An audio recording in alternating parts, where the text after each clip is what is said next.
Bismillahirrahmanirrahim. Assalamualaikum warahmatullahi wabarakatuh. Alhamdulillahi rabbil alamin wassalatu wassalamu ala asyrafil anbiya wal mursalin wa ala alihi wa sahbihi ajma'in. Hadirin hadirat sidang pendengar sekalian, pada hari ini kita akan membincangkan berkaitan dengan niat.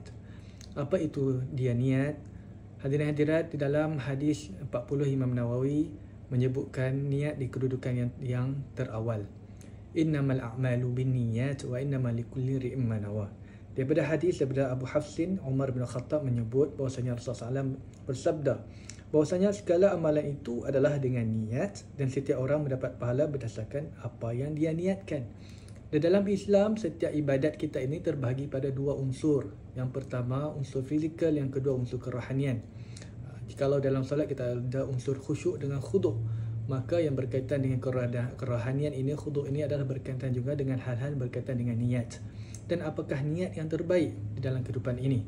Niat yang terbaik adalah apabila ia bergerak seiring dengan apa tujuan apa yang kita diciptakan. Allah Subhanahu Wa Taala menyebut, "Innama khalaqtul al-jinna wal ins illa liya'budun." Innama khalaqtul al-jinna wal ins illa liya'budun. Tidaklah aku menciptakan manusia dengan jin melainkan untuk beribadat kepada Allah Taala. Jadi tuan-tuan, saya mendatangkan satu misalan. Di sisi tuan-tuan punya sebuah telefon. Apakah tujuan telefon ini? Telefon ini tujuannya adalah diciptakan untuk perhubungan. Dan dayanya tuan punya telefon yang tidak boleh digunakan untuk berhubung, tapi semua perkara lain dia boleh buat. Contoh tengok video ataupun bermain game dan lain-lain. Tapi untuk telefon tidak boleh digunakan, maka kita masih mengira bahawa telefon itu telah rosak. Begitulah juga dalam kehidupan kita ini, manusia dan jin ini diciptakan untuk ibadat pada Allah Ta'ala. Jadi apabila tujuan kita itu ataupun niat kita itu dan sehari-harian kita ini tidak diperbetulkan untuk Allah Subhanahu Wa Ta'ala, maka kita dikira sudah tidak menepati tujuan kita ciptakan dan berada dalam kedudukan yang tidak baik.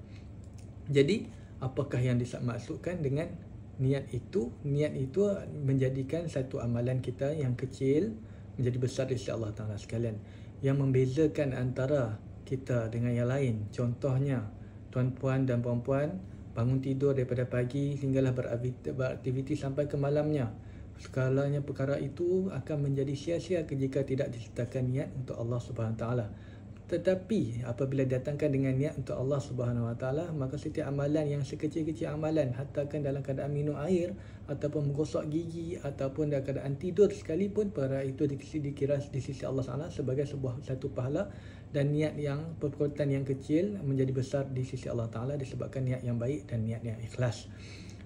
Itu saja insya-Allah. Jadi pada perkongsian kali ini, moga Allah Taala mendatangkan kita keupayaan untuk perbaiki niat kita dan menjadikan kita di kalangan orang yang ikhlas. Itu saja aku qauli hadza, astaghfirullah li wa lakum. Assalamualaikum warahmatullahi wabarakatuh.